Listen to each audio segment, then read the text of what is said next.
तो hello guys, अगर आप भी एक बिजनेसमैन बनना चाहते हो सक्सेसफुल, तो आज की वीडियो अगर आपने देख लिया तो 100% आप एक सक्सेसफुल बिजनेसमैन बन जाओगे। ये एक बिजनेसमैन की स्टोरी है। तो ये अगर ये स्टोरी आप पूरी अंत तक सुन लिए तो आपको बिजनेसमैन बनने से कोई भी नहीं रोक सकता। तो ये कहानी आपको जीवन में कभी भी हार ना मानने और कम पैसों के बावजूद कैसे एक बड़े बिजनेस की खड़ी कर सकते हैं समझने में मदद करेगी। ये आपको स्टोरी पूरी तरह। कॉलेज से लेकर ग्रेजुएशन होने के बाद अधिकतर लोग जहां करियर में जॉब पाने के बारे में सोचते हैं, वहीं प्रतीक दोषी की सोच सबसे अलग थी। वो कुछ अलग करना चाहते थे जो अब तक कभी किसी ने नहीं किया, लेकिन उनके पास सबसे बड़ा सवाल यह था कि आखिर वो कौन सा बिजनेस करेंगे।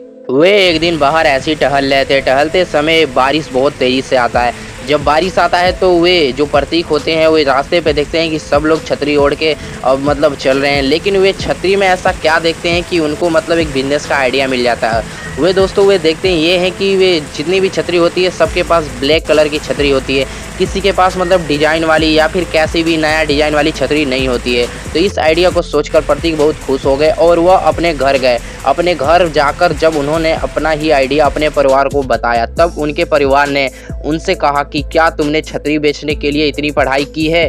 घर वालों को प्रतिक्रिया देखकर प्रतीक जरूर निराशा हुए, लेकिन तब तक प्रतीक के मन में यह आइडिया पूरी तरह बस चुका था। उन्होंने सिर्फ किसी भी हालत में अपनी छतरी का बिजनेस शुरू करना था।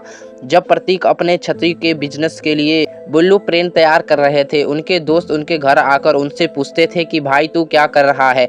तो प्रतीक जवाब में कहते थे कि मैं अपना छतरी का बिजनेस करना चाहता हूं। अपनी छतरी बिजनेस के लिए उन्होंने डिजाइनर से डिजाइन तैयार करवाए, लेकिन जब उन्होंने यह डिजाइन पब्लिक को दिखाया तो कोई भी पब्लिक उनके डिजाइन को पब्लिक करने के लिए नहीं माने और बताकर उनकी डिजाइन छतरी पर प्रिंट और उसकी पेंटिंग करने से मना कर दिया था। लेकिन 12वीं पब्लिक को प्रतीक का आइडिया यूनिक और अलग लगा, जिसके कारण उनके प्रतीक के डिजाइन को प्रिंट कर दिया और फिर उन्होंने मार्केटिंग का काम भी शुरू कर दिया। प्रतीक ने अपनी छतरी पर वड़ा पाव, सिमली जैसा अलग अलग तरह के कई सारे डिजाइन प्रिंट करवाए। सारी छतरी प्रिंट हो जाने के बाद प्रतीक ने खुद मार्केटिंग का काम भी शुरू कर दिया।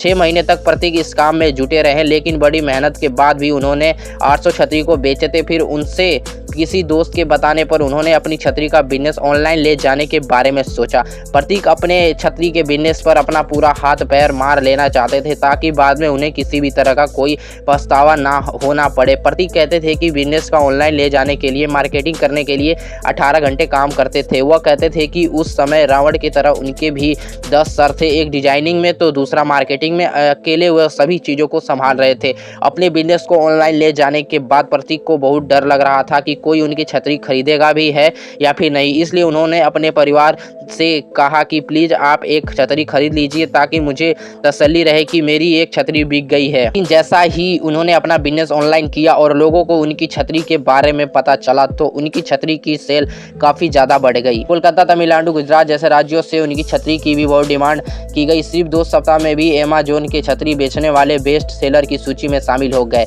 इस तरह प्रतीक ने अपने छोटे से आइडिया को एक मल्टी मिलियन बिजनेस बना दिया और एक सक्सेसफुल बिजनेस बन गए। लेकिन उनका यह सफल बिल्कुल आसान नहीं था, क्योंकि किसी ने उनका साथ नहीं दिया और कई महीनों तक बिना किसी उम्मीद के मेहनत करने के बाद उन्हें एक सफल मिला जिसकी उन्होंने कल्पना भी नहीं की थी। बिजनेस और सक्सेस ऐसे ही होता है। इससे व्यक्ति को एक सही आइडिया पर लगातार काम करना होता है और उनकी मेहनत रंग जरूर आती है। प्रतीक दोषी हमेशा कहते हैं, मतलब अगर आप मेहनत करेंगे तो आपकी मेहनत कभी भी पानी में नहीं जाएगी। हम सब यही सोचते हैं कि दूसरों की ज़िंदगी अच्छी और आसान होती है, लेकिन लोगों की ज़िंदगी वैसी नहीं होती जैसे हम सोचते हैं। हमारी तरह उनकी ज़िंदगी में दुख और उदासी होता है, लेकिन फ़र्क इस बात से पड़ता है आप उदास होने पर किस चीज़ को सुनते हैं, क्योंकि इंसान की साइज की उन्हें तरक्की और करियर के रास्ते में ले जाते हैं। तो गाइस, अगर आपको भी अगर ऑनलाइन बिजनेस स्टार्ट करना है तो एक अच्छा सा अपने दिमाग में आइडिया सोचिए, या फिर इससे नेक्स्ट वीडियो में आइडिया पे लेके आऊँगा टॉप 10 बिजनेस आइडिया जो कि सबसे यूनिक रहेगा। तो हमारे चैनल को आप सब्सक्राइब कर सकते हो, और अगर वीडियो आ चुका होगा तो मैं आपको कमेंट बॉक्स में लिंक दे दूंगा। आप एक बार कमेंट बॉक्स का लिंक चेक कर लेना। अगर आइडिया होगा तो मैं डाल दूंगा वीडियोस। तो मिलते हैं फिर से नेक्स्ट वीडियो में, तभी के लिए बाय बाय, जय श्री राम।